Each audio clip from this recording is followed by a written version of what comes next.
to us? I don't. Yes, they should have been included in the meeting packet. Meeting packet. Okay, let me look in. People. Oh yeah, they are. Okay.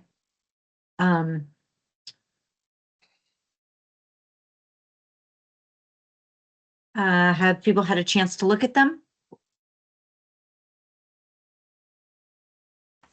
Yeah, motion to approve the minutes. Do we have a second? Second. Okay. All those in favor? Aye. Aye. Aye. Okay. Aye. And anyone opposed? All right, no. Okay, minutes are passed, and so we can move on from that to our old business. Let's see. Actually, do we have anybody that's here for public comment? Iggy, did we have anyone contact us? No. Okay. All right, good. And so I guess that was supposed to be first. We're gonna do old business first, or hold on, let me get back to the agenda. I'm on the old business. Parks and Rec Commission liaison update. Day of play. Okay, so that's Adam.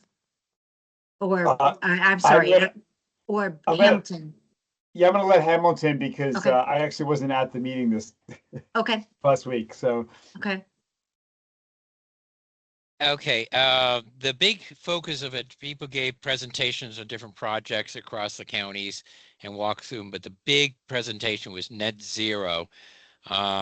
Arlington County and a lot of other jurisdictions are trying to aim at zero traffic deaths, i.e. pedestrians getting hit by cars and so that was the big area of that. And I think the only intersection with us is, getting back and forth from sports events. We definitely would approve that, but there was not a lot of sports related discussion. Hamilton, did the Madison Manor work come up at all? It did, and the big thing on that is we're kind of constrained because the building has to get fixed now, and so there's not really a lot of time to do additional redesigns and so on to do that. So that's kind of where it ended up. So nobody spoke on that topic because I think Right. We kind of realizing we're kind of caught. Yeah. And Lizzie, just so you know, I brought it up because at last month's sports commission meeting it came up, and we hadn't heard anything about it at Parks and Rec, and I asked about it, and they had nothing. So Okay. I was really surprised that it didn't come to our attention at Parks Right. and Rec. Yeah, and it's actually called Madison I'm sorry. Center. Yeah, Madison yeah, Center, and let's see, that's not in any of our other. I mean, I do think it's moving forward as planned. I don't know that there was much that would have moved that off track. I think it's kind of in progress at this point. So, so nothing else really from Parks and Rec. You go back to the day of play discussion, and I don't know, this is something we talked about a year ago, didn't really work with many of our schedules. It's sort of like a morning event, or the idea would be like a morning event where we would have the partner groups or, the youth sports, have people come from their sport and have things that kids could, pick up a lacrosse stick, try, put a baseball glove on, dribble a soccer ball, or, we thought about having it down near Barcroft where they could access the indoor gym there. And I think if we want to do this, I don't know that I could take the lead on it. I don't know if anybody is interested in taking the lead. If they're not interested in taking the lead, I don't know that we can pull it off. So I don't know if anybody has thought more about that. Well, one thing I would add that is if the proposed budget does pass and Barcroft is closed, Yeah. we can't really have it there. Yeah. because Yeah. there wouldn't be bathrooms or anything. I don't know, like Right, what that's the, true. you know, Good- there've been a lot of good point. different dates floated. The Okay, parents were told May 16th, so. okay, okay. So I think at this point, I mean, I unfortunately am not able to take the lead on that. And you know, it's certainly something that I think we should consider in the future. If we can find someone to take the lead on that. Maybe I would be able to do it next year, but I can't do it this year. So I think unless if anybody is interested in taking the lead on that, they can contact me later and we can add it back in. But we were kind of eyeing June, which is going to be here before we know it probably. So,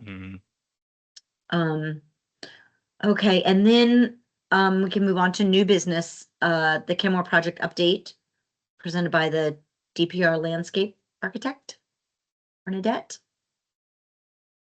Here she is. Yes. Hi, and good evening. Hi.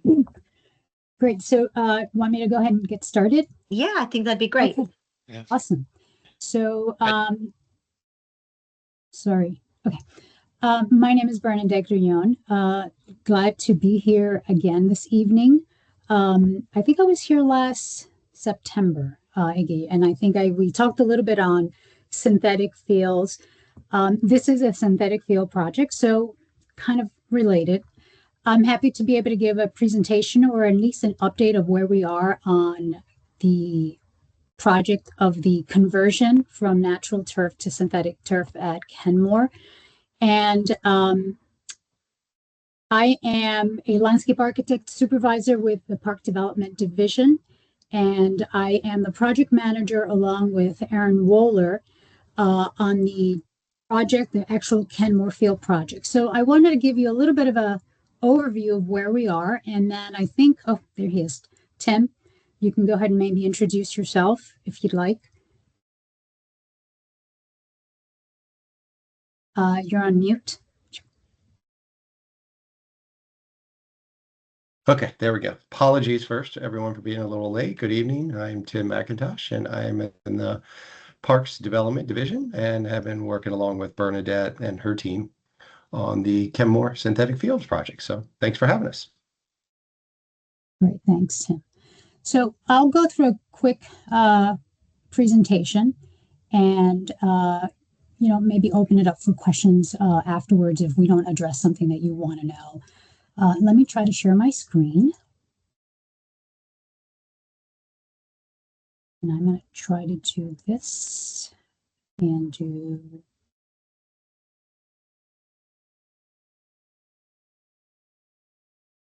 Okay, great. Can everyone see my screen? Yes. Okay, perfect. Yes. Okay, And what a awesome. great way to start with a shot of the field so you can all visualize it. Very well done. Thank you. Well, thank you. Great. That's awesome. I will move on to the next slide, and I believe that most folks are familiar with the location of the fields. In the event that you may not be, Route 50 would be just off the screen at the top. This kind of yellow black dash line is the county line. On the south side would be Fairfax County. So Carlin Springs, elementary school is here at the bottom, and the Kenmore Middle School is on the top right, just off of the screen. So these are the combo diamond rectangular fields. You can see the tennis courts, and there's a smaller diamond field to the right. So the area of work for this particular project is these two fields that you see right here in the middle of the screen. Quick timeline. We started the project back in spring of 24. We kicked it off by meeting at the site with our consultant team and a variety of other staff. And by the summer of 24, we were able to issue our first online engagement. At that point, we were also able to meet with various sports user groups.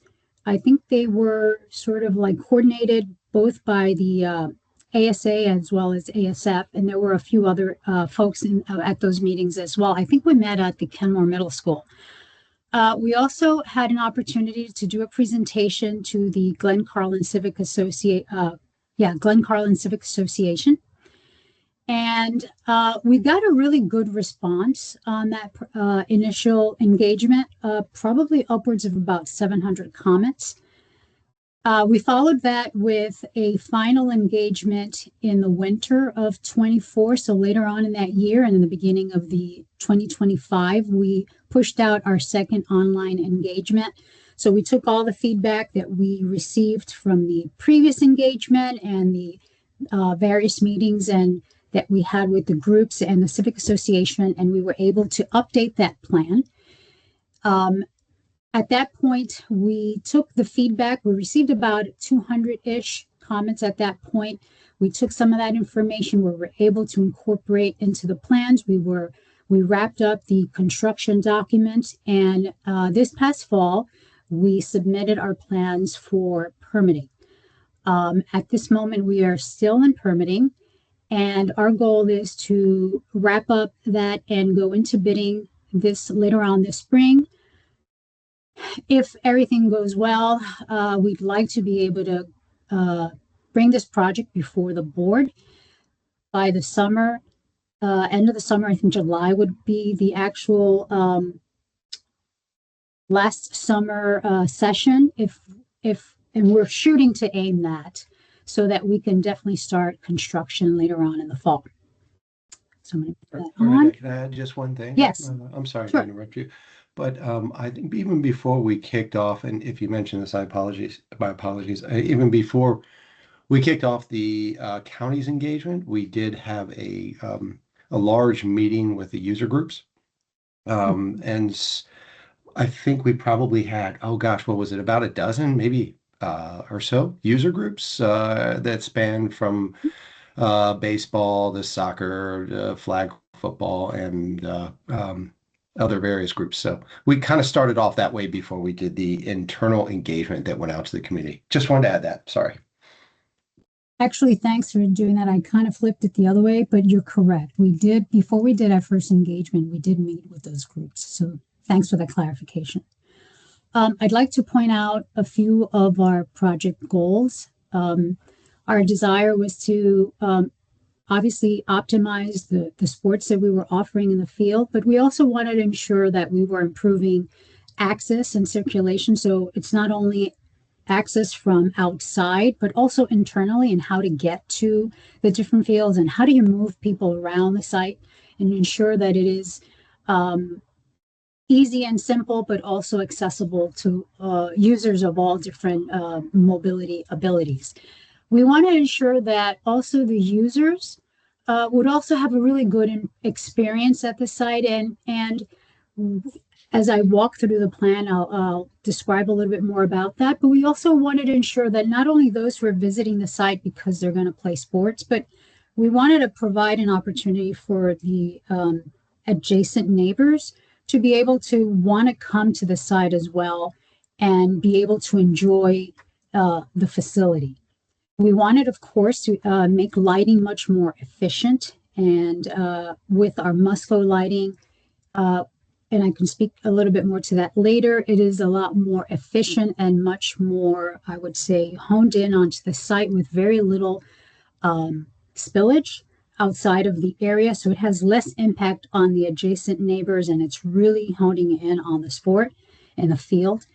And as always, we try to design projects where we have minimal impact on trees and other natural environments that are surrounding the site.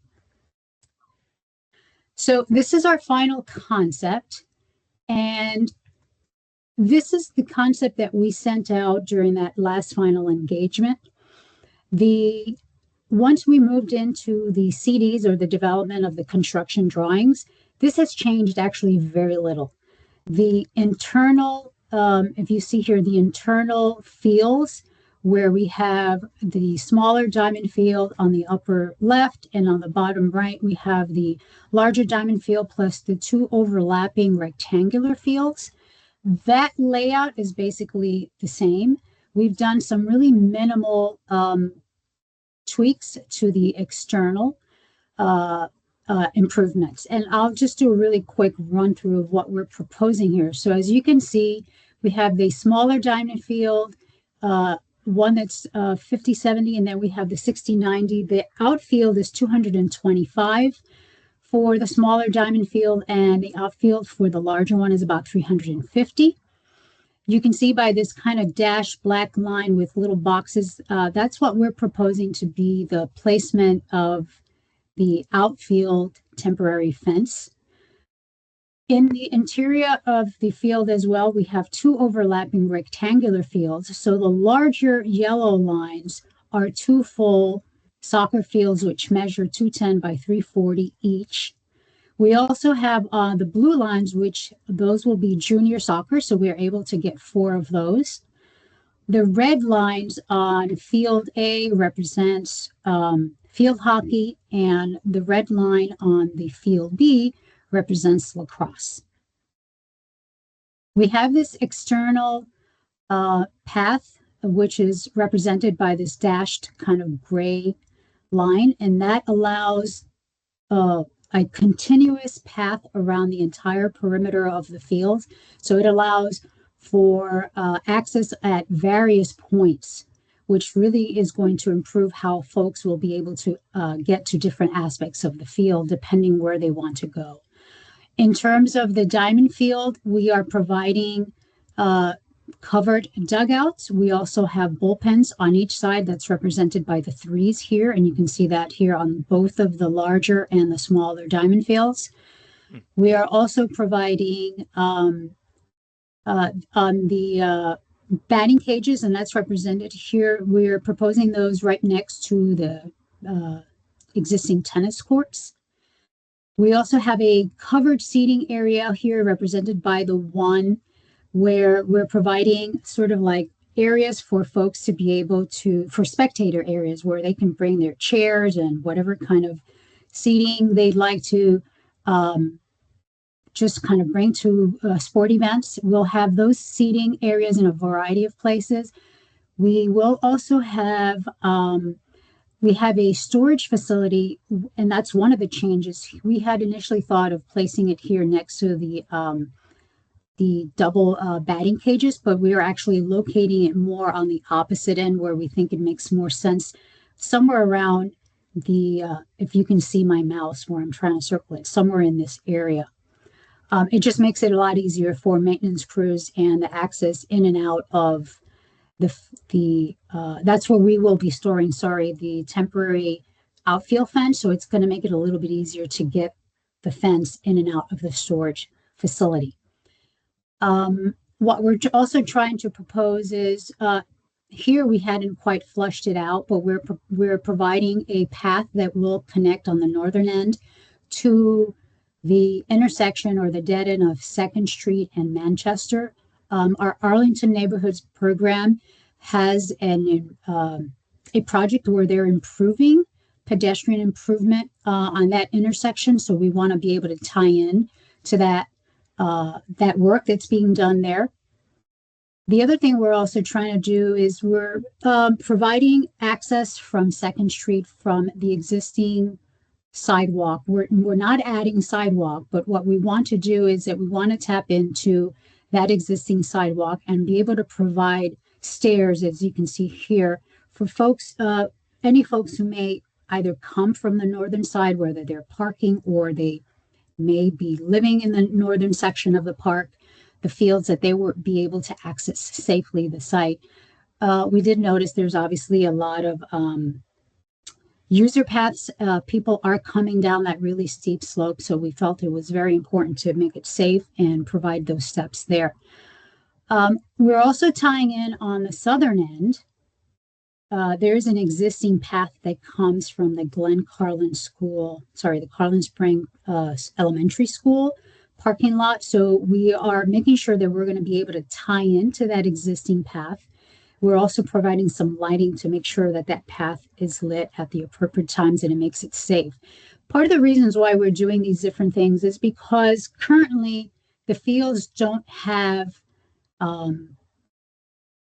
connection. They're not connected. The improvements, the fields that are there now, there's really no kind of defined circulation, and we wanted to make sure that we provided some of that. The other thing we're also trying to accomplish by doing this is we want to really hone in and encourage folks that when they visit the site that they would use the on-site parking spaces, whether it's the parking lot closer to the Kenmore Middle School, whether it's this Stone Dust parking lot that's here, whether it's the elementary school parking lot. We heard from different user groups as well as the Civic Association that they really wanted to, they were really concerned and wanted to see an improvement on access and parking. So what we're trying to do is really provide, address those situations by providing a really comprehensive and well thought out circulation path that would really hopefully encourage more people to use the existing parking opportunities on the campus to be able to get to these facilities. So we're really focusing also on trying to improve what we're kind of calling the entry plaza or the gateway from this kind of circular. If you're familiar again with the site, there is a drop-off kind of circular parking lot. We want to be able to tie into that and just make it a very easily seamless connection from that point into the facility.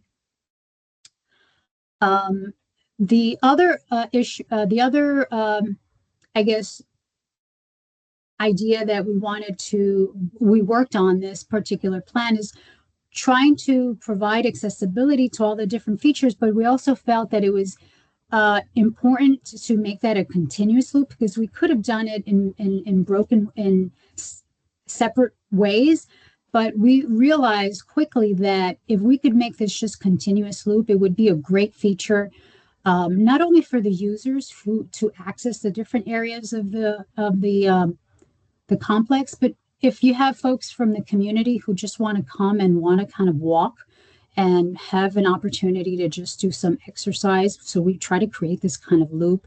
And one of the things that we're looking to do is provide like markers along the way so that people can keep track of, the distances as they walk. In terms of lighting, we currently have 8 poles in the fields. We're proposing 10 poles. And we have about 6, I would say, maybe out here. We have 2 or 3 down here, and there's like 3, I believe, on this end. We had to increase the number of poles given just the size of the facility that we're trying to lit, and we wanted to make sure there were no dark or dead spots within the field. The lighting, according to the photometric plan, really focuses all the lighting with very little spillage outside of like the green area that we're showing.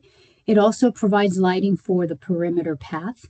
We also do have some pedestrian lighting that, as I mentioned earlier, that would allow safe access to the parking lot on the south. And there's also a few pedestrian lights near the entry plaza. Before I continue, I just wanted to ask if there was any immediate questions. Otherwise, I would just continue. Okay, great. This view might be really good, but I do have one question. So with the lines for so many sports, if you go back one slide, will there be areas to store all the different goals, like when it is being used for baseball? Or, I assume if you have lines for field hockey, lacrosse, soccer, that's 3 different types of goals, plus the soccer is, fields going 2 directions. So how will they be out of the way for when it's a baseball field? How will the lacrosse and field hockey goals be out of the way for soccer? Like where can they all be moved, or do they not need to be? They will be. That's a great question. And let me tell you, we spent countless meetings talking with the internal staff and the consultants just to figure out how we can make this work. But it's a really good question. So while the diamond fields are operating, so they will have each their outfield fence. The way we design the outfield fence, and actually during one of the earlier meetings that we had with the user groups, we were discussing the outfield fence, and they actually suggested if we could tweak it a little bit, because this outfield fence here was going to overlap into field B. And in speaking with them, what we decided is to just change it a little bit in terms of its orientation, so that if there is the field B, actually a full field B could be used, let's say, while the the larger outfield fence is still up. So, which was actually a good feature, because it gives an opportunity. They'd say there's not a diamond field game going on, but you can certainly schedule a rectangular field. So field B can still be operational during that time. Field A is the only one that would not be available while the outfield fences are up. Now, when those fences go down, those will be moved and completely stored in our storage building, which we're putting somewhere out here.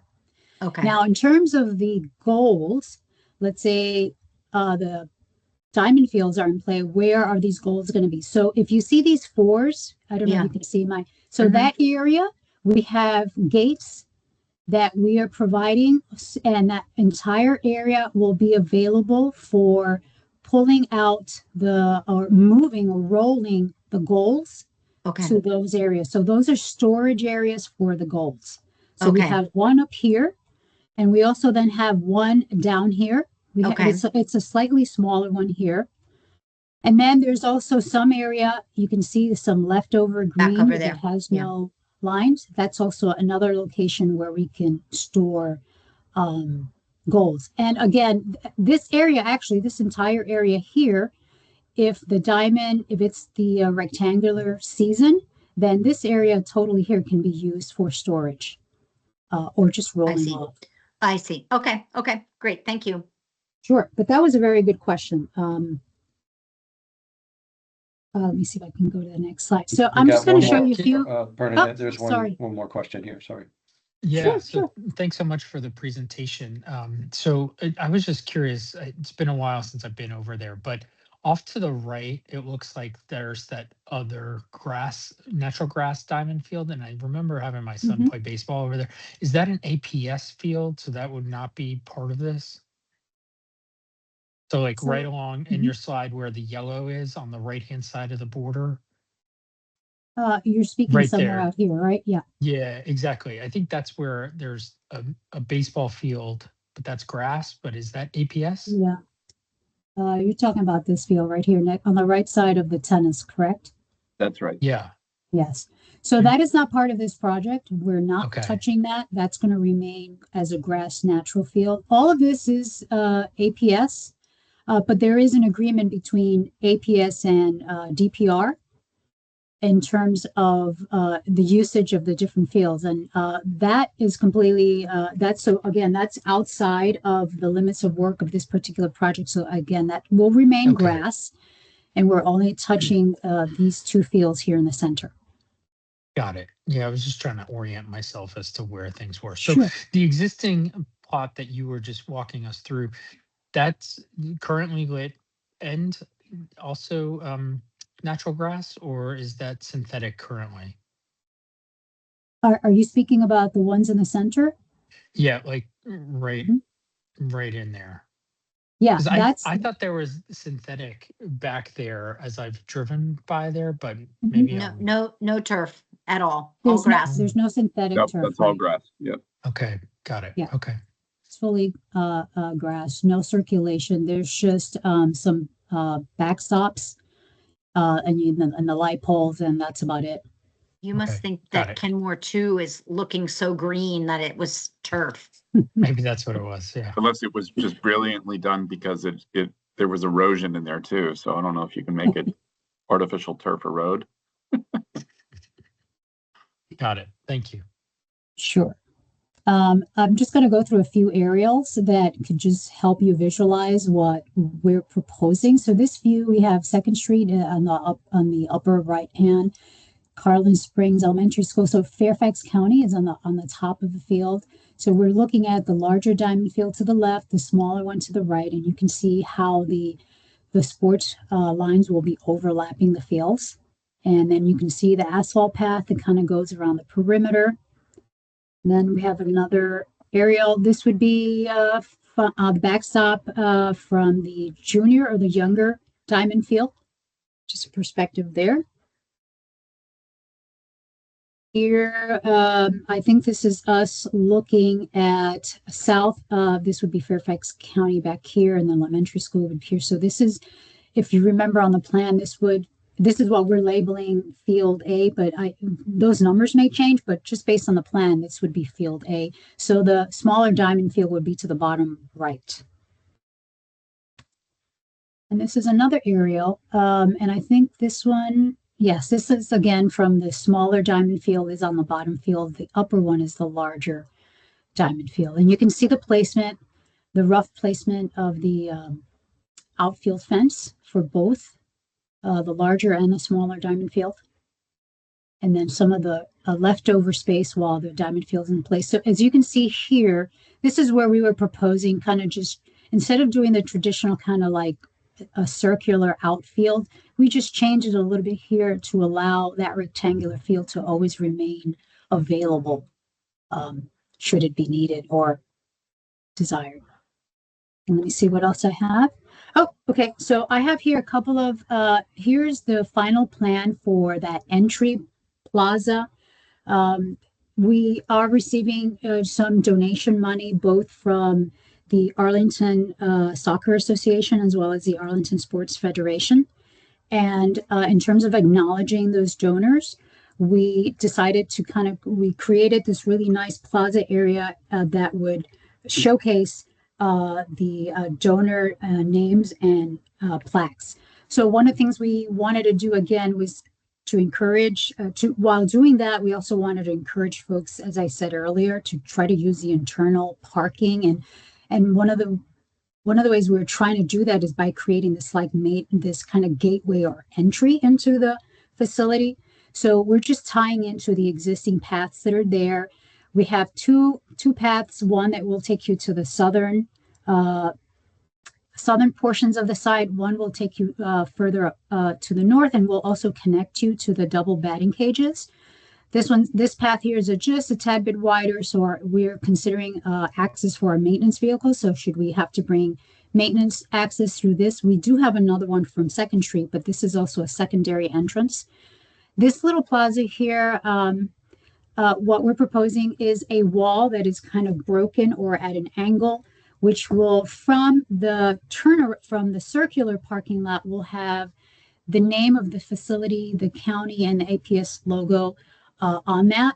And then these are just some images about what that could potentially look like. And then on this other slide, we were able to create some aerials again about the backside of that wall. So again, as you approach the wall, you'll see the name of the facility, but then on the backside of the wall, we have the donor names and information. So we've worked with those two groups to create a visual and a layout that would work based on the donation tiers. And then these are just some graphics and some visuals about what that plaza could look like. We have some seating that kind of mimics that broken, jagged edge. We're hoping to put some like LED lighting, so it has some kind of environmental, some ambiance feel during the later parts of the day.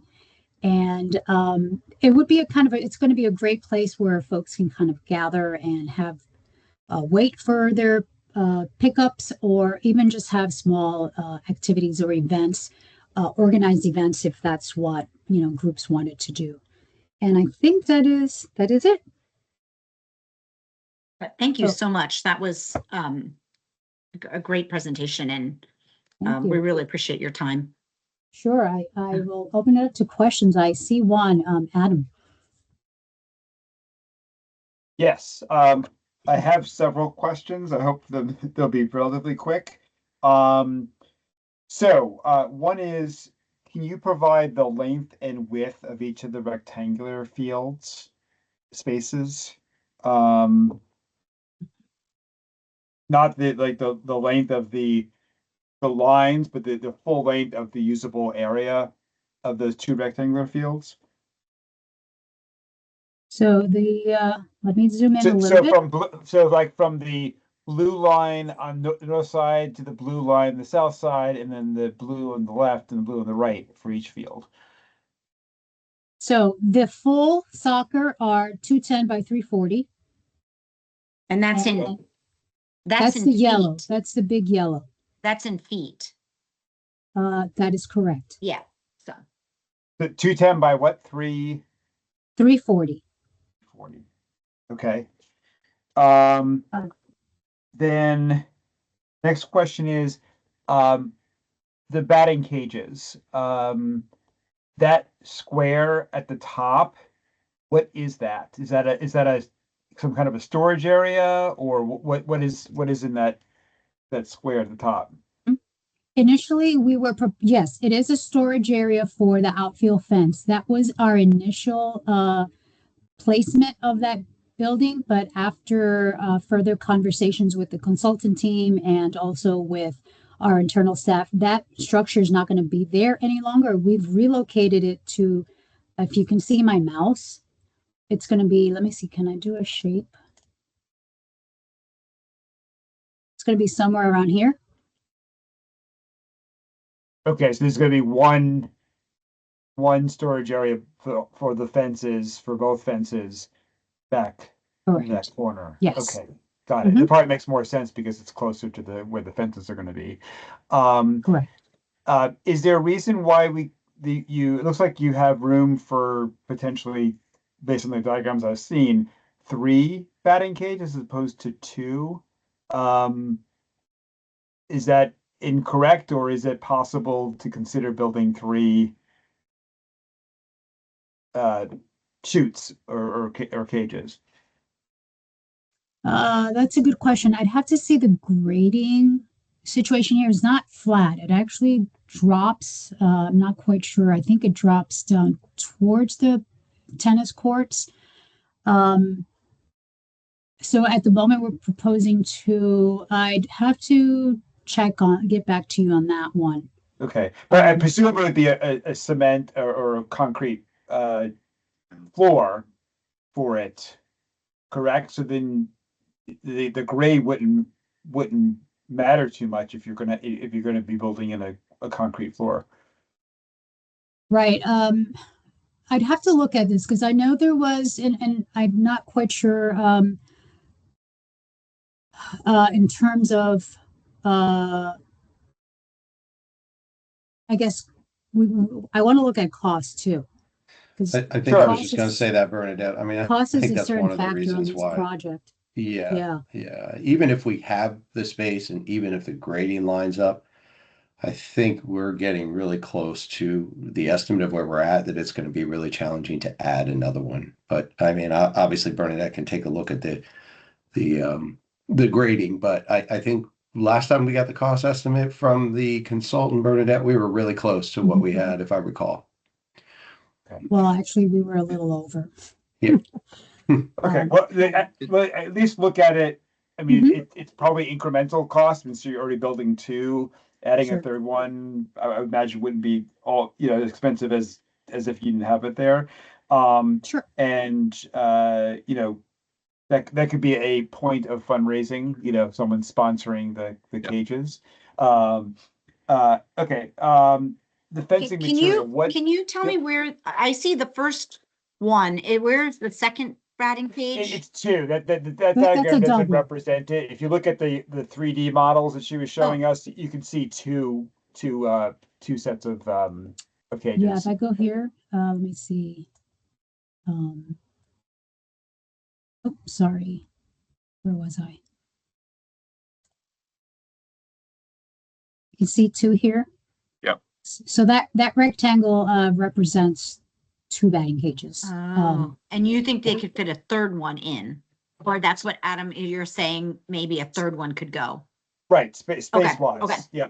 Got it. Yeah, I totally understand the budget issue, but I think that's potentially a point of fundraising. I'm sure the diamond groups would be very interested in that. And is there, just one more thing with the batting cages, is there room for discussion about the details of those? Because we've learned some things from the Barcroft batting cage experience that we really want to make sure don't happen with these cages.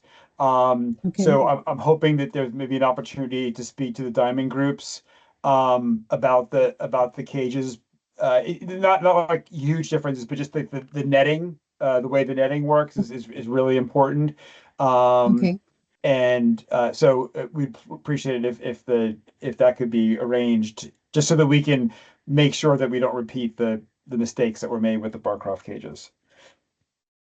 I think that would still be possible as long as we're not like making drastic design changes, because we are in permitting at the moment. So if it's more about specifications, I think we can work that out. Is there a way that we can get that information relatively quickly? Yes. I'm sure we can put together our list of items we want to make sure are part of that. It's mostly going to be around the netting. Okay. All right. Okay, we can certainly talk about that, and if you can give us, I guess maybe Iggy can help us coordinate. Absolutely. A meeting or something. Okay, great. Seems like George is next. All right. Yes, George. Yeah. I had one question as Adam was sort of going around. Are there bullpens? Did I miss that that part of the build for both for the 60, 50, 70 and also for the 60, 90? Bullpen right there. Oh, good. Yeah. Okay. Number three. All the threes are bullpens here. So there's two on each side on the first and third baselines of each diamond field. Oh, really nice. And my main question was, what is the timing when these plans will be kind of put out before the public? And what I mean is, when will we see the Arl Now article that talks about either this great field project getting underway or what have you? Because we're kind of in an environment right now where anything involving county spending is under an absolute microscope, and I would just be wary about the backlash that may result from folks looking at this and saying, especially with the adjacent park areas and things like that, here's another project that is gold plated at a time when we just are seeing residential real estate assessments going up, all these other things that really don't smack of affordability. George, I'll just say that we're not concerned. I never say never, but we're not concerned that we're going to have any of our funding pulled away. The funding has been dedicated to us. It comes from several different sources, right? So it's not just one particular funding source. We have some funding for some bonds. We have some funding from the field fund. We had some contingency balances from our synthetic field program. We also get a cost share from APS, and they have dedicated funding that they've already set aside to us. And we also have the outside donor funding. So all of it it's not coming from one specific source. It's coming from about 5 or 6 different sources. And we feel pretty confident that that funding will remain. Well, that's great. I would highly recommend that you really pressure test how it gets rolled out and talked about in a way that that's put front and center, that there's full understanding about where the funding is coming from. And, and again, I would also brace for the impact of, folks to, even despite that, there, will certainly be some hand wringing about why are we spending money on this. I think you're probably right about that. And likely where that's going to occur is when we when we go to the board to seek approval for the bid. Once we put the bid out, our communications team will help us also get information out to the community about where we are in the process. And once we have that board meeting, I suspect people will come and speak to the item. And so we'll have to make sure that we have all that information. And yeah, it'll have to be rolled out, as you noted, in a very meticulous way. Makes sense. And if there's anything that the commission could do in terms of engaging with some of the other sports that would benefit from this this project, then please let's try to coordinate that. Awesome. Thank you. Definitely. To that point, I also want to bring up, just as an FYI, if you don't already know, we Kenmore use permit is actually going to the board in March. And the goal there is to be approved for the height of the poles, of the lighting poles. It's pretty standard procedure.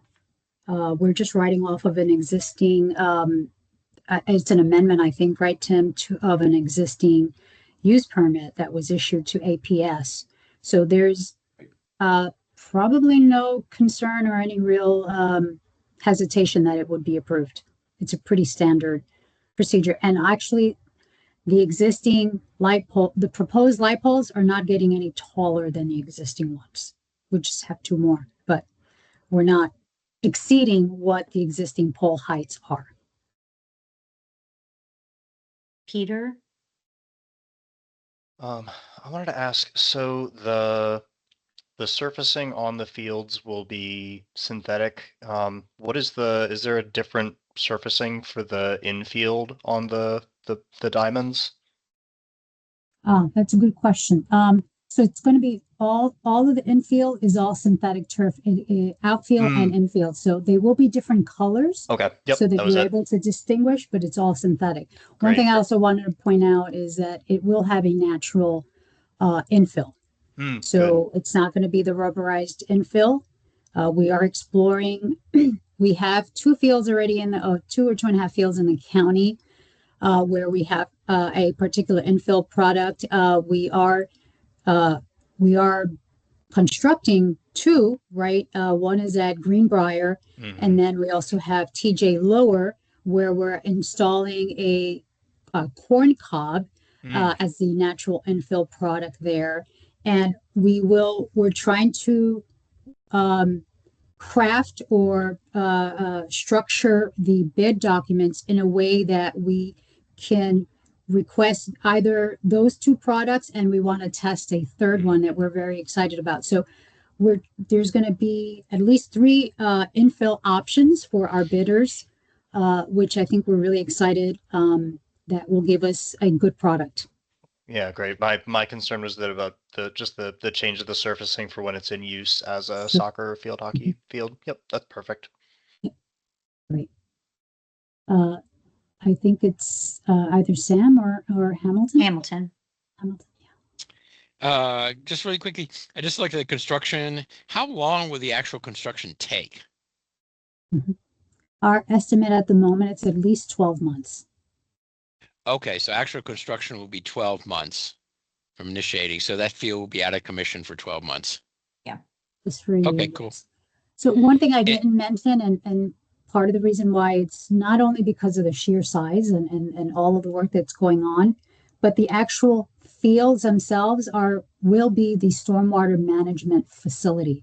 So there's going to be a lot of underground work happening that you won't see and notice on the surface, but about 2/3 of that field will be functioning as a stormwater management facility. And there's a lot of excavation that needs to happen. There is an existing facility there that we need to work around because that's for the schools, but we're also using the field and kind of doing as a double purpose and making sure that it can function as our B&P facility as well. Thank you. That was my second question. Hey, are you still doing that flood awesome. management thing? Great.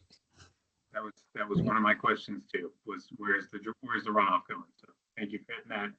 Do you have any idea how long it'll take for the fence to go up and down, the baseball fence? Well,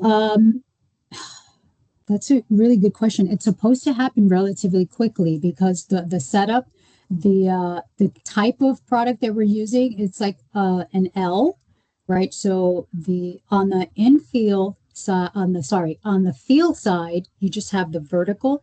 On the back side, you have a flat frame on wheels, so it's flat. We also can use, they come on and off fairly quickly according to the manufacturer, and we'll have a small vehicle that's able to kind of just pull them together and drive them off to the storage building. So there are estimated hours, and I think this can be done probably in a day or less, just several hours actually, if you have like 2 or 3 people. I can get more specifics if you want. While we're on that, can I just quickly ask about the fence? I was going to ask you what the materials was. So there's not going to be any post holes in the field where the poles would go into. It's all going to be weighted surface, weighted L-shaped, not poles, but panels, whatever we call them. And then the fence material is going to be like a mesh, chain link. It's like a chain link. Chain link. Yeah. Okay. So it'll be a chain link frames with a mesh. The mesh, actually, the fabric is similar to chain link.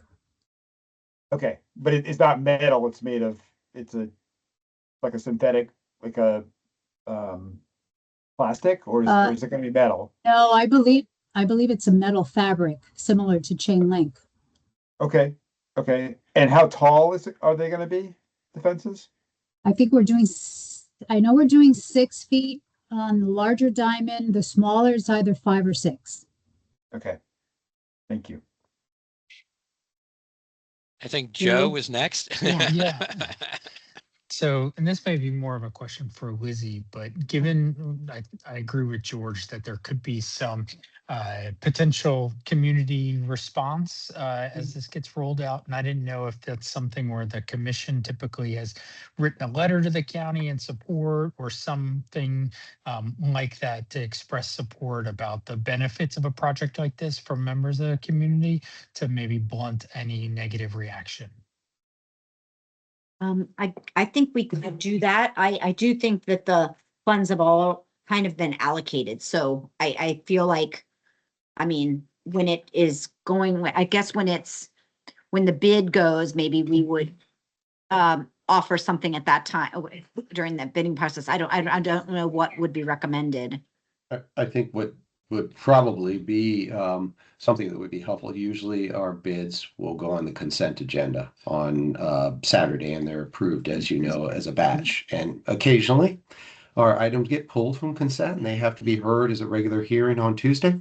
It wouldn't surprise me if this item got pulled by, and it has to be pulled by one of the board members. But it wouldn't surprise me if, I hope it doesn't, but if it does get pulled, usually Tuesday at the recessed hearing is a good opportunity for not just commissions, but any individual to come and speak in favor, and some will come and speak not in favor, of course, too. Okay. But that's kind of a really good opportunity if it does get pulled from the consent agenda and has to be heard on the regular one on Tuesday.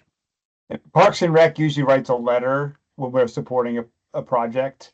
So I'd imagine it would be good for Yeah, the sports commission to write a letter we probably should do that. to the Yeah, board. just get it on record.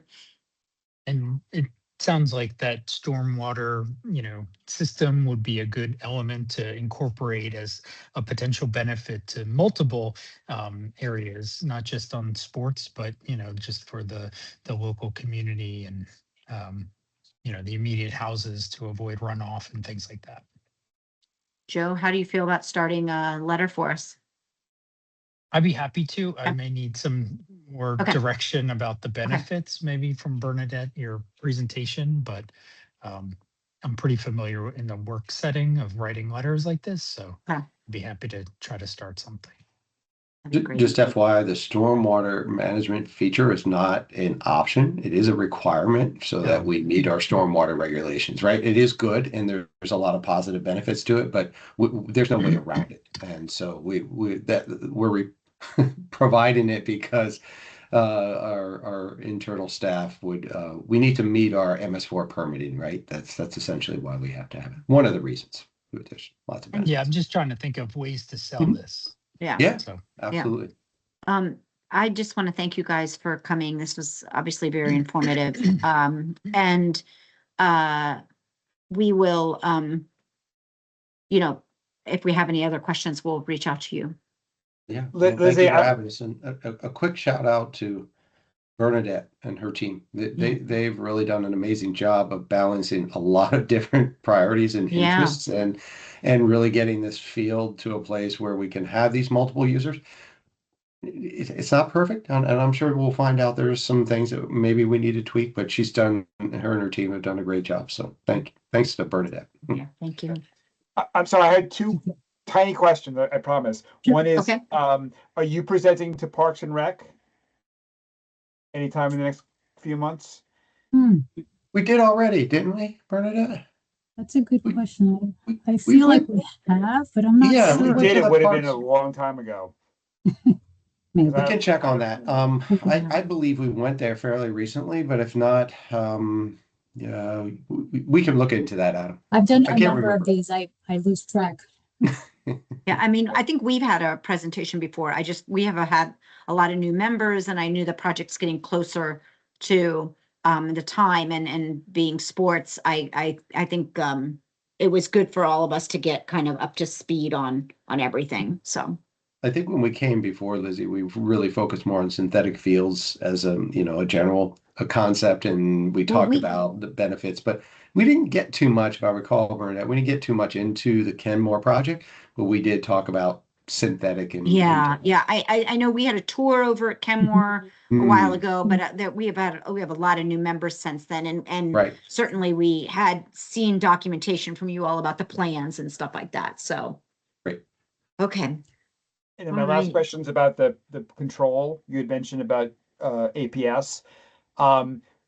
There's been a lot of problems with that, with the dual ownership, not ownership, but the APS fields and how they impact Parks and Recreation's ability to schedule those fields. A lot of it's due to, like, the schools will say, well, you can't have it till 6 p.m. when our after school programs end, which is really problematic for the user groups. So this is more, I guess, maybe for Iggy. I'm not sure who's responsible for those agreements, but I just want to make sure that we don't get in a situation where we spend all this money on creating a great field and then we can't access it for for an hour during the weekdays, because we already have a situation where we just don't have enough fields, and losing that time would be really problematic. So I just want to make sure that's there, and that there's transparency around the MOU, so that everyone's aware of what the county is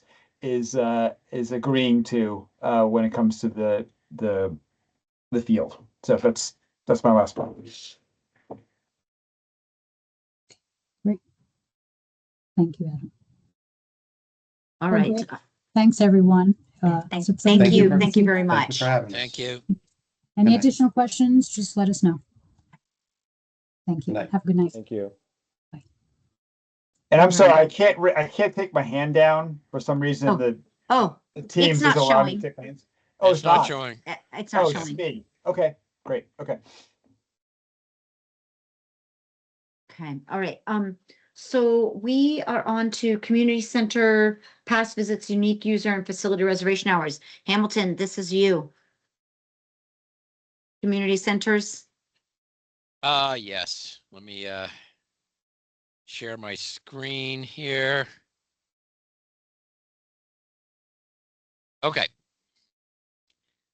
So, We are not seeing it yet. yes. There we go. Okay. We see it. So, working with Iggy and, oh, this is the wrong version. Let me pull up the right version here. Sorry about that. There we go. Okay. So what you have here is all of our, can you all see this by any chance? Yes. Okay. Is all of our community centers, Arlington Mill, Barcroft, Fairlington, Gunston, Langston, Longbridge, Lever Run, Madison, Thomas Jefferson, Walter Reed. And this is the stats that the county collects on how many people use it. Now, there's a huge caveat, as Iggy has said to me like 5 or 6 times, is not everybody who goes into a center has to scan in. People can come and just hang out. There's certain programs that you sign up for. You don't have to scan in and then go to the program. So this is not a complete record because you don't have everybody scanning in. But what you do see is of those people who scanned in, we had almost 500,000 visitors, 446,000 visitors who did scan in during the year for all these centers. And that was 21,000, almost 22,000 individuals who did it. So there are 2 ways to look at that. One is we've got a county who is, over 250,000 right now. So we can probably see if we can increase the percentage of people who use the centers. You can also see that the centers are being used a lot for reservations. So you have, almost 120,000 hours of reserved space, and that's really good to give the county community space that people get into. So those are the general numbers. A couple notes that Iggy popped in. Number one is Gunston is got very low numbers compared to the rest of them. That's because it's an open middle school, and it's the hours are only when Gunston's not operating. So it's got it's a much smaller space than the other community centers. The other point is that and Langston's also in there. This you joint space with APS. Okay, so the one other thing is that, and we're going to share the spreadsheet with you all afterwards, so you guys can see it. Is what are some of the services that are, and we kind of group them in 2 groups. One is almost all the centers have a fitness room. 2 of them have an indoor track. Most of them have adult drop-in and teen drop-in sports. Aquatics, we all visited the one big aquatic center, Longbridge. And as Meredith knows, we have gymnastics at Barcroft, one place now. But they also offer a lot of different other programs, the Aspire programs, drop-in programs, DHS programming, teen after school, 55 plus, a meal program, Enjoy Arlington classes, rentals, etc. And then several of them host other other services like Phoenix Bikes and Arlington Mill. And Iggy, do you mind describing some of these other services? Because I'm not familiar with the acronyms, if you'd be so kind. I am also not exactly a subject matter expert, but you can tell obviously at Arlington Mill there are a bunch of different stakeholders that do use it. A bunch of these are kind of programs that are for different parts of the community. We have some of, like Stay and Play is a program that is for folks to have their, I think it's from age 6 months to 36 months to have their kids in a supervised area, and they kind of work on socialization. So there are kind of similar programs like that. I can follow up just to give you guys the actual definitions of some of these acronyms of the programs that we have at the different centers. Okay, thanks, Iggy. And this is obviously a huge amount of potential services to the community, and it's kind of and that's why they were established. So we'll share these stats with you guys, and I guess for the going forward is how do we increase the use of these facilities and make sure that people know about them, because this is quite quite a big level of services in all parts of the county. And it looks like Lizzie's about to say something. I wasn't about to say anything. Oh, okay. Hamilton, So- can I add just one clarification? Of course, just, please. For everyone's awareness, these numbers here, they are for FY25, so they are running from July 1st of 24 through June 30th of 2025. And just for a little bit of context, I mean, I think they're a little self-explanatory, but just to make sure everyone's aware, that first number that you see under column B, the past visits, these are non-unique. So I kind of, let's use Longbridge as an example. If I am a fitness pass member of Longbridge and I decide to go there in the morning to swim, and then I come in the evening to work out on the same day, I would be counted twice in those pass visit numbers. But in that second column, column C for unique pass users, that is where I would just be accounted for once, regardless of how many times I actually use the facility throughout the fiscal year. And for facility reservation hours, like Hamilton was mentioning, this is kind of any sort of permitted space reservations that we have in all of these different centers. So it can be anything from a member of the community wanting to rent a room at Lubber Run to a civic association utilizing a space, to one of our partner groups using a space. Those reservation hours are all being captured in that column, the D column. Thanks. And we've definitely used them, but I think Joe is next. I'm sorry. Joe, go ahead. Yeah, no worries. This is really helpful information. And I guess I'm just wondering if there's a way, do you all have a roster of how many, for example, basketball games happen at Arlington Mill, or indoor soccer games, right? Because that adds to the number of users, but they're not scanning in or doing, any kind of record keeping, I would imagine. But you all would know, okay, we have X number of soccer teams scheduled over the course of this year, and then each team has 15 players and something, just as a way to demonstrate the overall use from people who may not be scanning in.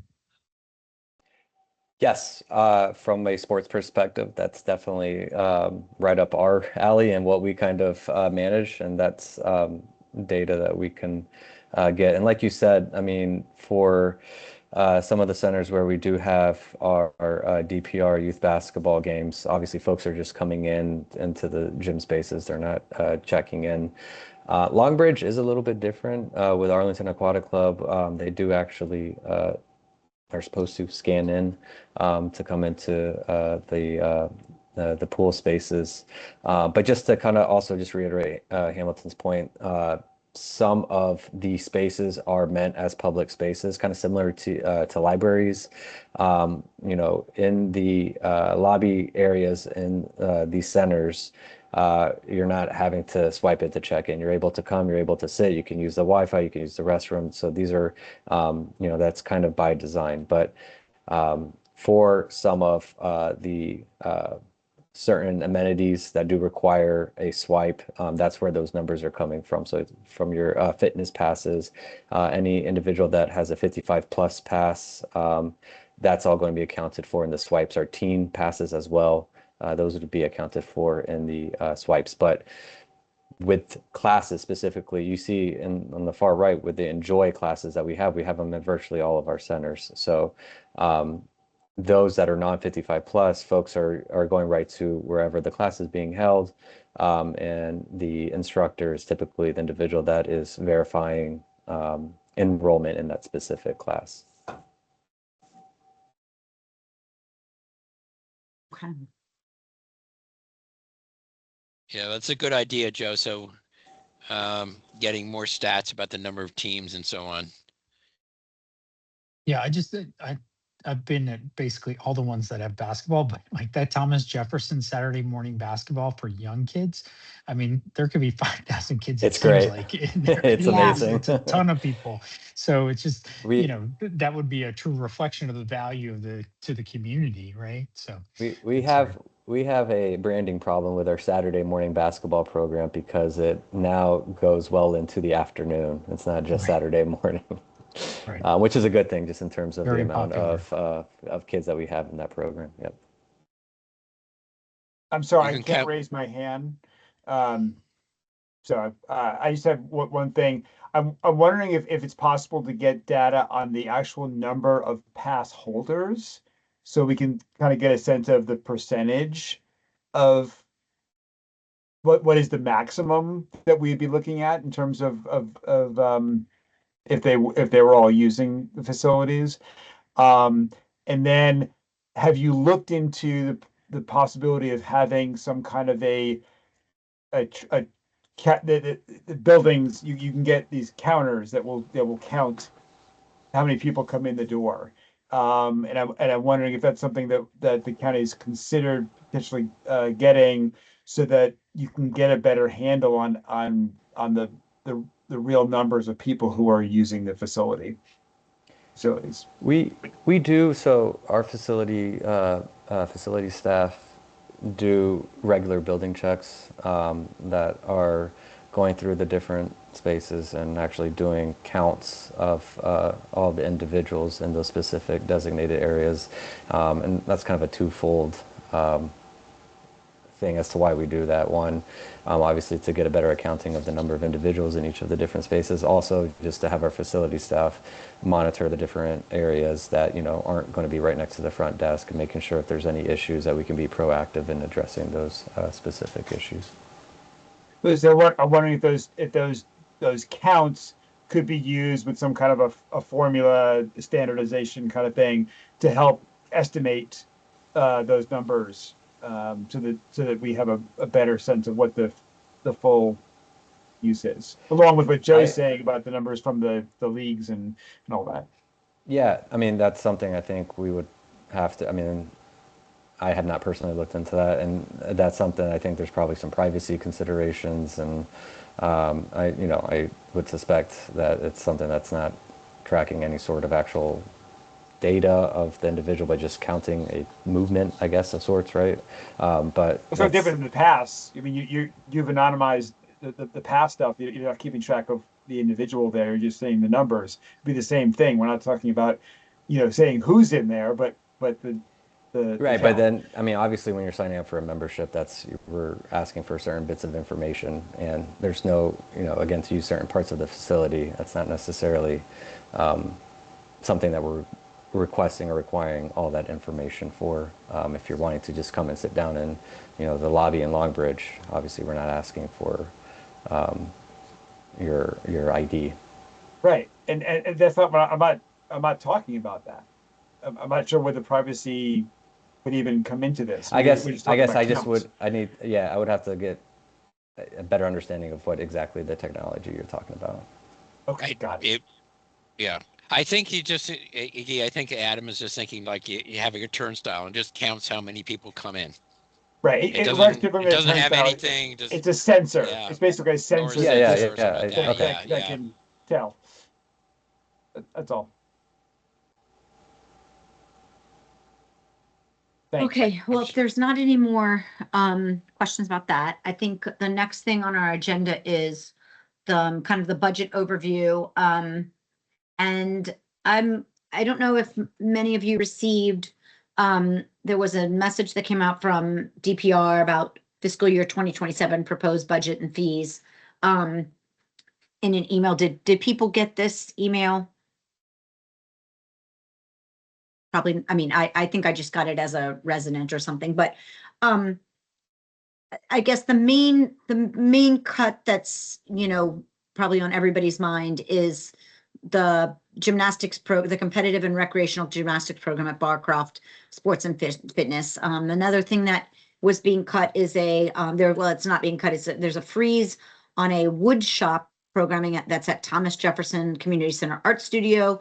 And then those were a couple of the major things. The other thing that I think kind of pertains to sports and parks and rec that is being proposed is closing the bathrooms at 19 parks in the winter that are currently open. So those were kind of the three large things that stuck out to me. I mean, there are obviously some increases in fees and different things like that, but I wanted to make sure everybody was aware about the gymnastics program. And we have Meredith with, who his daughter has been part of that, who may know more information than I do at this point. Just I know that the gymnastics group has been out, gathering information and trying to save the program. So if Meredith, Yes. do you want to talk for a bit about what's going on and Sure. get us all informed? Sure. Okay. Yeah, and I'll put in the chat our website, savearlingtongymnastics.com. So very easy. So basically we got an email of parents of competitive teams, which my daughter's been a competitive gymnast with Arlington County for 10 years now. This is season. We got the email at 2:30 on Friday as we were driving down to Virginia Beach for the Virginia High School League state competition. So for those of you that don't know, there's, high school gymnastics and club gymnastics. They're separate, but the majority of Arlington aerials and the club team do participate in high school gymnastics. The Yorktown team that won regionals for they won the Liberty District, and then they won the regional competition for Region D. They were competing at the time on Friday. Half of Yorktown's team is Arlington Aerials. So they finished competing, go to their phones and see that their gymnastics program is going to be cut. These are the girls that spend 18 hours a week in the gym. So my daughter's in that group. It's the level 8, 9, 10 group is the highest level group and have the most practice hours. We pay around $11,000 a year to Arlington County for our gymnastics coaching and using the gym and all that. I think I should just go like sort of chronologically for you guys. So we got that email. My daughter's reading it as I'm driving, and it was a complete shock. We had no notice whatsoever. Come to find out that about an hour before that at 1:30, DPR management had a meeting with our coaches, all of the gymnastics coaches, around 20 some individuals, and they were given severance packages and told that their job was going to be eliminated. It was not explained that this was a proposed budget that the county board will be voting on in April. Unfortunately, the coaches were told, this is a done deal. You will not have a job anymore. The email to parents said, as of May 16th, Barcroft was closed. So, that sort of means no summer camps, which parents had already just signed up for about a week or two before this announcement. So that's really unfortunate that, I know from my days of scheduling my kids' summers, I worked full time. You have a 10-week summer, 10 to 10-week summer, and you have to schedule every single week you have a camp. So unfortunately for those parents, they're going to be out of luck, and they're going to have to figure out childcare for their elementary school age children for those weeks that they had scheduled the summer camp. So, it is all encompassing. Like they say they plan to close Barcroft for a year while they try and determine what else it can be used for. Barcroft is currently 2 gymnastics gyms. We sort of have like the girls' gym and the boys' gym, but both teams use both gyms, and recreation classes use both gyms. The adaptive classes use both gyms. I noticed nowhere in the proposed budget do they mention the adaptive program, but we have a very wonderful adaptive program for kids with disabilities and adults that has been really wonderful for that community, and they have come out in force to express their displeasure with ending those programs, that really there's nothing else around that could, serve that community. With that, there's really nothing else around that can serve the gymnastics community. So there are no private gyms in DC. The private gyms that exist in Fairfax are full. There's no way they can absorb all of the kids that are doing gymnastics at Barcroft. So basically, if this goes through, it in effect kills the sport of gymnastics in Arlington County. There won't be gymnastics for kids anymore. With that, what I spoke to the, well, first then on Monday, we came out in a group. There's Monday open door sessions with county board members. So Susan Cunningham had an open session on Monday at Drew Community Center. About 80 of the gymnastics, 80 people from the gymnastics community went to that. We spoke with Susan Cunningham. We explained to her, our shock and upset, and especially like how awful it was for the coaches to be told that their job was being eliminated. And they were told in this severance package, they had 45 days to sign the severance package. The 45 days is up before the county board even votes on this proposal. So we were sort of confused about that, and like, how is that possible? What, if it's just a proposal, why are you firing all of our coaches before the county board has even voted? She indicated that that had been a mistake, that the county had given the wrong package to all of the coaches, and that had been just a mistake. And, they're very sorry, but they'll be getting updated packages. It's my understanding they got an email yesterday that was finally explaining, well, this is just a proposal. It's not clear that your job is eliminated. But, they've had the weekend and several days after that to be extremely worried, not knowing if they have a job come May 16th, which is in our letter. We don't understand that date because they say that's when team competitions end. It's not.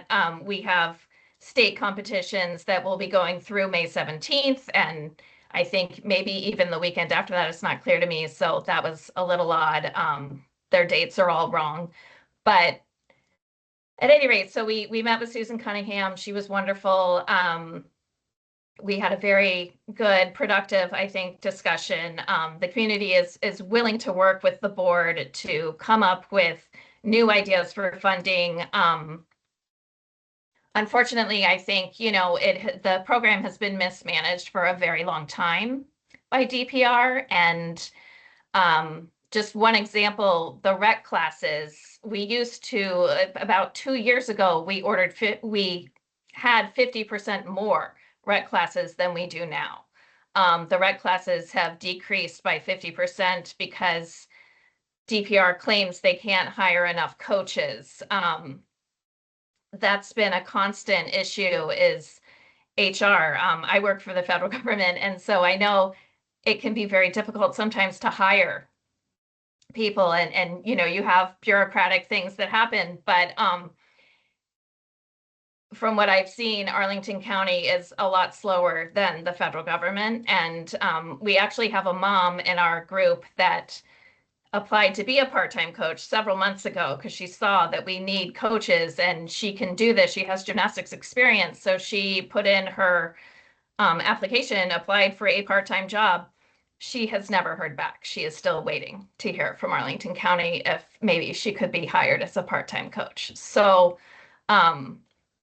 that's been very disappointing. But anyway, so we had the wonderful meeting with Susan, and then Tuesday night we found out, oh, there's an Arlington County board meeting and we can sign up to speak. So several of us came, signed up to speak. I was one of them. Again, my thing that I talk about that I know the most about is high school gymnastics with Barcroft, and Wakefield's team does practice at Barcroft because Wakefield does not have any gymnastics equipment, unlike Washington Liberty or Yorktown, who do have gymnastics equipment to practice.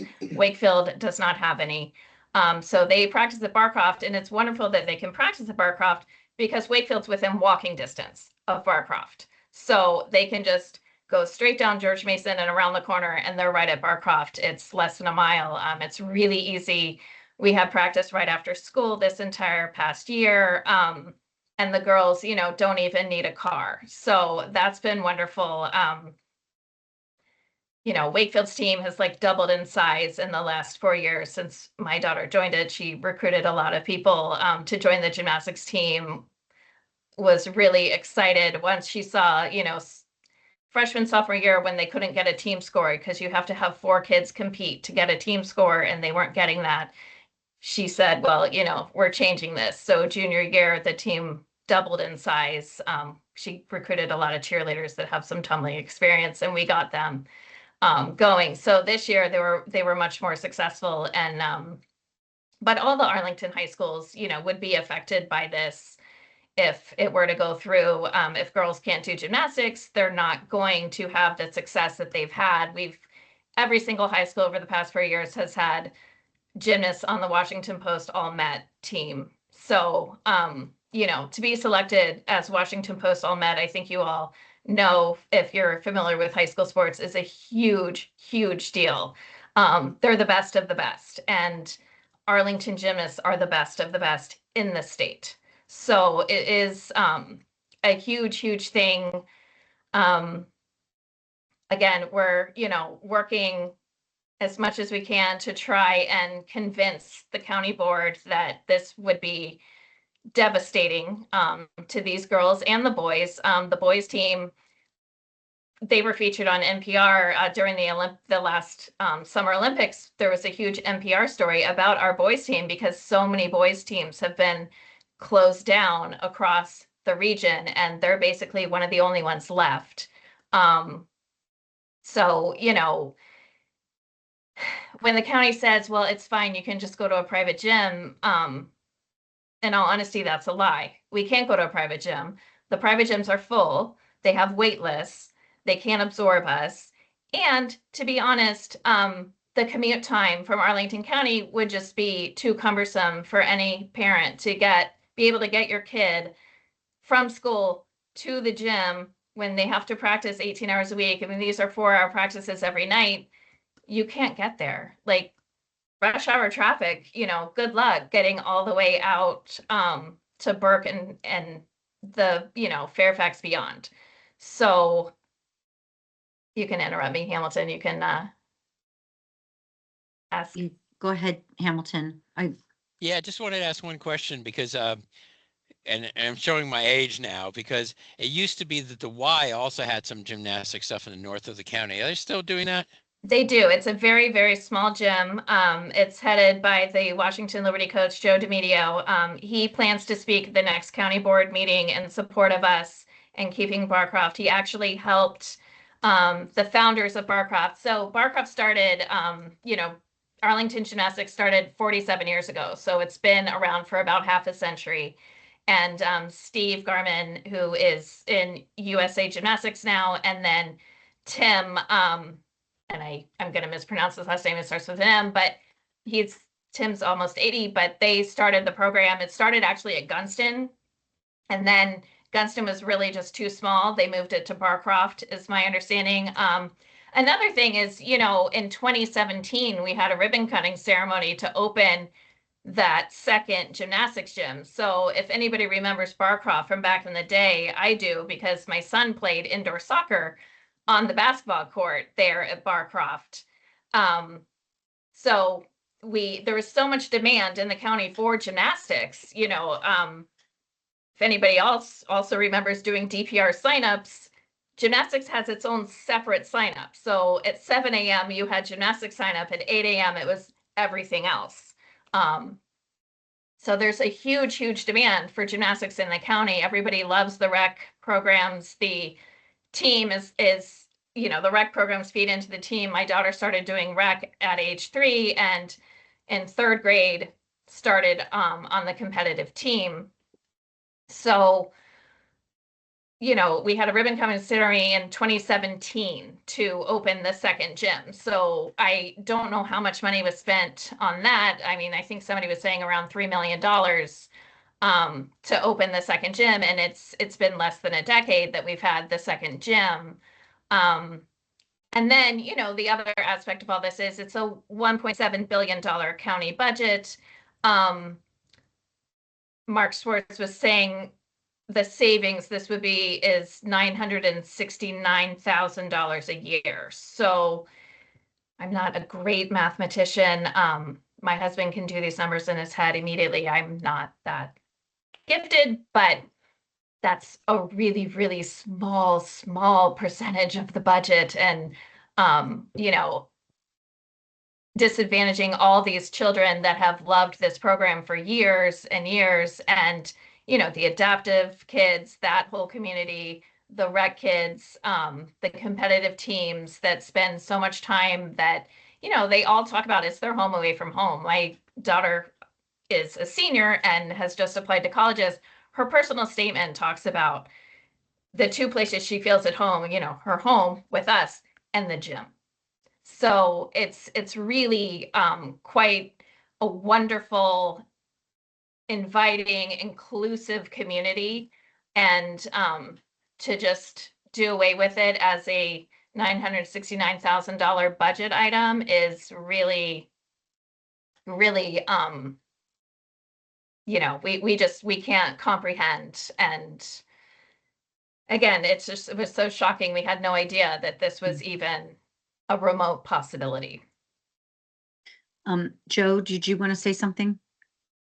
Yeah, so I was just looking at the website. So thank you, Meredith, for mentioning that. And I'm just curious. I've always heard that these programs are oversubscribed, and like you said, Right. that you had to sign up, and within 2 minutes, every slot was full. And you know, so it is confusing to know why we would cut this. But it looked like there was a survey. 70% of respondents said they could adjust or afford increases in fees, but that was not considered at all by the county manager. Is that correct? Correct, as far as we know. Yeah. Yeah. We So were anticipating that, like, you know, our president of the parent association, we have the Ariels and the Tigers, you know, boys and girls, and the presidents of the parent association, they were told actually at 10:30 on Friday, they had a meeting. And Megan had told us, oh, I'm going to have this meeting with DPR. We're anticipating they're going to be raising our fees again. And so, you know, brace yourself for that news. Little did we know the meeting was, we're going to eliminate your program completely. But yes, so, you know, fees, we're looking into that. We have a whole group, you know, going through the fees, and it seems to me the competitive teams fees are fairly in line with private gyms. Like I said, it's $11,000 a year for me. The rec fees are not, however. It's around $120 maybe for a rec class, whereas at a private gym, that would be around $240. So, you know, and we're also talking, obviously, you know, it could be a sliding scale based on income. But definitely, I think the recreation fees need to increase, but the offerings need to increase. We need to get back to where we were a couple of years ago and increase the rec class offerings. They just don't offer them. And then they say, well, there's, you know, we've had a decline in participation. We've had a decline in participation because you aren't offering the same amount of rec classes. So, you know, it makes no sense to us that, you know, they can sit there and say that and then not acknowledge that it's because you aren't offering as many rec classes. You know, we went from like 150 class offerings in a session all the way down to like 70 some. So, hello, you know, it just makes no sense. So that's sort of where we are. And, you know, we'll be attending every open door Monday session. And, you know, we've been told by Ms. Cunningham that we just have to convince 3 of the 5 county board members. So that is our focus. Kyle, did you want to ask something? I had 2 quick questions. First, it has been quite some time since I've been in the Barcroft Center, and depending upon the age of our sons, they might have played against each other in indoor futsal. Yes, futsal. Yeah. But what non-gymnastics purposes is the Barcroft structure used for anymore? I remember it used to have a boxing area. Yes, there is still the boxing gym. I remember it had a hot yoga studio. There is still a dance room, yes, that is used for various dance classes, a lot of preschool classes I see in there. But yeah, so we still have the dance room, we still have the boxing room. There's a small fitness center with, you know, workout, which I know a lot of Wakefield High School kids utilize. My daughter gets annoyed, and right now it's Senior Assassins, which if you guys don't know what that is, it's fine.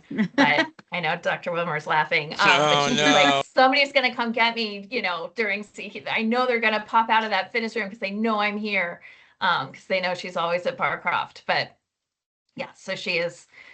This week you have to wear a bathing suit over your clothes and swim as you walk. So she will be swimming away in the hallway as she leaves to make sure none of those guys are in the fitness room. But anyway, yeah, so it is multi, you know, it is full. We've invited all of the county board members to come down to the gym and see. I invite all of you guys to come. It's, you know, anybody can walk in and see. You can go up on the mezzanine and watch all the gymnasts, but it is full every night. And I do think they need to offer more classes during the day, especially for preschool children, you know, kids that aren't of not school age, but you could utilize the building a lot more than it is being utilized at the moment. Like I said, it honestly has been mismanaged by DPR for several years, really since a manager was removed in 2020, and it's gone downhill since then. It's unfortunate that she was removed. Adam, do you have a question? Yes, I do. Okay. So if I understood you correctly, Meredith, you said that the county said that it cost them almost $1 million to run this program. Is that correct? Right, to run all of Barcroft. Yeah, so it's not recovering all of the costs. Yeah, the fees are not right. Is our understanding. So that's above and beyond the fees. So correct. You don't minus the fees from that to get the number. That seems like an amazing amount of money. And you said you pay $11,000 a year. Yeah. Mm-hmm. So Adam, let me just tell you, there are about 155 competitive gymnasts. Right. Yeah, between the boys and girls and 100 girls. So it's not a huge number of kids. Right. And then and so that's, but yes, it is not having full cost recovery. Right. So, and the competitive program is, you know, just one aspect. I think, you know, the bulk of the fees would normally come from the rec classes and the rec program, where, you know, that's where the huge demand is, where it's waiting lists a mile long, and, you know, everybody on their computers right at 7 a.m. trying to get into their gymnastics class.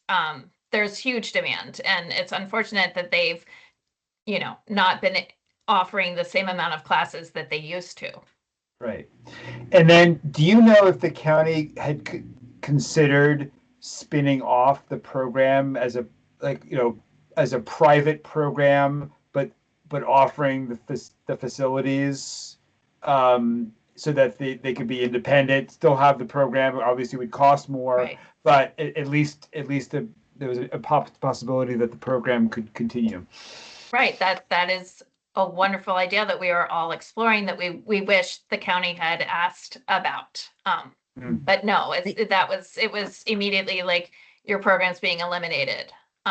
with incorrect dates no. and telling the coaches that their jobs were gone, even though it's just a proposal. Yeah, and I think that, that I think this budget cycle is a really tough budget cycle, and that they had to look hard at where to make cuts. So and they considered their mission and various things. So I do think it's a challenging situation right now, because obviously the program has a lot of value to a lot of people, and there are not a lot of county run programs. I think there's one in Stafford and one in PG, and I feel like I found one somewhere in Maryland. There's one in Baltimore County. Okay.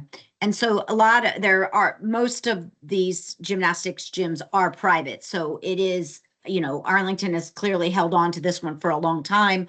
My understanding is that there was, after COVID, I know that I think the last budget cycle, they were raising fees because they hadn't really, it wasn't going well after COVID. Their numbers hadn't popped back up. And again, I don't know if it's just, it'd be maybe interesting to see some information prior to 2019 and how the program, what their finances look like in terms of were they in the red or black versus like now. That could, be important, helpful to us as a commission to figure out our position. And we do have parents on a committee working on that. Okay. Yeah. Okay. We had a big Zoom last night with all of the Tiger and Ariel parents. And we divvied out committees for people too. Okay. But yeah, one is numbers crunching. You feel like it should be able to be Yeah. I mean, like I said, the demand is certainly there. In Arlington. We have a lot of kids that want to do gymnastics. Yeah. So the demand is there. It's just been poorly run for the last 5 years. Let's see. So are we back to Adam? Do you still have your hands up, or Kyle? I can't take it down. Sorry. Okay. Thank you though. Well, my question, I'll give Meredith a break. My question actually is for Lizzie, speaking as, the brand new member of this group. What is our role in this process? I think right now we would want to get more information. Like I said, something to compare, the program pre-COVID, what it looked like, evaluate, look at those numbers. I mean, I don't know.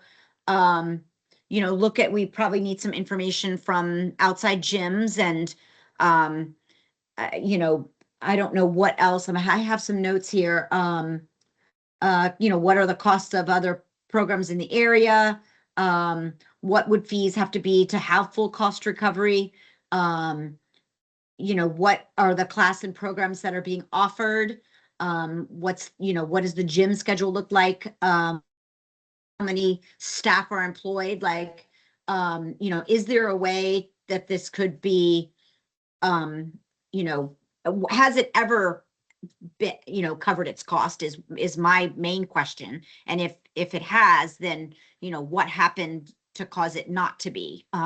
If it's never recovered its cost, then that is probably a different story. Because then, we have, a lot of taxpayers probably paying for this gymnastics program if it's not getting closer to cost recovery. So I think we would need more information to, obviously this is where the gymnasts for our high schools are coming from, for at least 50% of them. So it's, and of course the adaptive program is valuable, and I'm sure the recreational program, I know one of my daughters wanted to do gymnastics, and I didn't even look at the county program because I had heard you can't get into it. So, I just did a little, she was little, it was, you could find classes other places, but they were all on your phone or ready for the signups and hoping to get a class. So, and I assume that's similar now, but you know, I haven't been trying to sign up for any lately. So Right. I don't know, Iggy, would there be information that you could provide us? Or, I mean, where is the best place to get some information just about, I mean, is that available? Like what, you know, if they have from this year that it was running kind of a deficit, do you have, are there numbers back to like I- 2018, 2017? I think that's something in, it would be probably easiest if you just have it written out. Okay. And that way it can be disseminated to the Okay. correct folks. Folks. Okay. Okay. Yeah, I feel like that's probably the best course of Yeah, I action. feel like we would probably want to get, you know, figure out what we recommend in the next couple weeks, at least what we would want the county board to be considering, when they're making their decision. And, you know, maybe we could come up with a position, but I don't know that at this time, you know, we would be able to do that. Obviously, I'm sure we all feel for the gymnasts and the program. We also, next month, we have a joint Yes, PRC sports commission, and usually that focuses on the budget. So I imagine this is going to be a yeah, conversation. So I think it would be good for us to have those numbers before that meeting, Yeah. so that there's and share that with the PRC as well, so that we can have an informed conversation, and maybe at next month meeting we could potentially do a joint statement or letter, Right. to the county, if we feel that we want to support the gymnastics program. yeah, so. All right, well, I will work with Hamilton to, you know, write what we want and send that to Iggy, and then, you know, I know that, and, you know, the meeting is in March, but we don't have much time in between there, so if we, draft, you know, I think we can send that information to everybody, right, Iggy, if we were to get it? I would suspect so. So, Yeah. okay. So that will be my plan. If you guys don't mind, I'd like to move on to the PSMP update. And then I think that'll be it for us. I'm not gonna have any chair updates. I don't think so. Peter, And I can be, I'll be fairly quick. So yeah, they're going to, then I think the next PSMP, the Public Spaces Master Plan, is getting a refresh. They have the Public Spaces Master Plan Implementation Advisory Committee that I am seconding Lizzie on. We met with them in the fall where they had a presentation led by the design firm, that's the architectural like landscaping planning organization that did the master plan in the public space master plan in 2019. They had already started some research. They were doing essentially they did some outreach, like an assessment survey. They'd done the first phase, and they put together a like a community engagement event where a lot of the members from the IAC had a chance to look over some basically poster boards that were supposed to be kind of like an interactive engagement process for us and then for the general public afterwards at Lubber Run, and they were going over information that they had gathered, like access to amenities, like how do people get to fields and trails and courts and playgrounds, like what modes of transportation are most popular or most accessible to people. The big thing that I took away from it that I thought was especially interesting was where the equity issues intersect, where they were talking about just basically community vulnerability mapping, and making sure that underserved areas of Arlington had appropriate access to public space. Right now, they have published basically a long slideshow with the summary of the community engagement. It is really interesting. I'll send it to everyone to make sure that everybody's got it on hand. It is a really really neat read, both the things that they collected through the survey and the feedback they got directly at the public engagement event at Lubber Run. They're doing another phase of the survey that has been, they had a randomly selected households in Arlington based on post office addresses. They're not addressed to any name. It's the households, but you can submit. You can take the survey yourself as well, even if you didn't get selected, and so all that information goes into the pool. But they are looking at doing the next committee meeting sometime in the late spring. So I'm imagining sometime probably April or May. But I mean, we'll keep everyone updated on that, and then when Lizzie and I attend, we'll be able to come back with a report as to how that went afterwards. No, but it is interesting to see the changes in the development that they have in mind in terms of, acquisition of like new public space, making sure that again, like filling those sort of equity gaps for things. But that's where they are at the moment. And I have the sports commission emails that I can send the links to if people want to dig deep into those, because it is very interesting to see. That would be great. That's it for me. Hamilton, do you have anything else, or we stop recording? Yeah, we just got a couple letters to write and some information to gather, so. Yeah. Joe, you and I can touch base and start on Kenmore 1, and then Hamilton will get a request to Iggy, and then we can move forward on. Yeah, and Meredith, please feel free to send Lizzie and I, or Lizzie and me, sorry about that. Yeah. Any information you think we should see, eh? Yeah. Okay. Yeah. We're gathering it as fast as we can. That's one of our main complaints is we had no idea. Had we known that the program was on the chopping block, we would have really tried to work with the county to come up with more ideas for fundraising and, getting more money. So, it was sprung on us, and we feel like, less than 30 days to save our program. So. Yeah. Yep. All right. That's really it, I think. We adjourn this meeting. Do I have to say something special? Motion to adjourn. Do we have a second? Second. All right. Meeting Thank adjourned you. then. Thank you. See ya. Bye-bye. Great work, everyone. Good to see you, Kyle. Bye.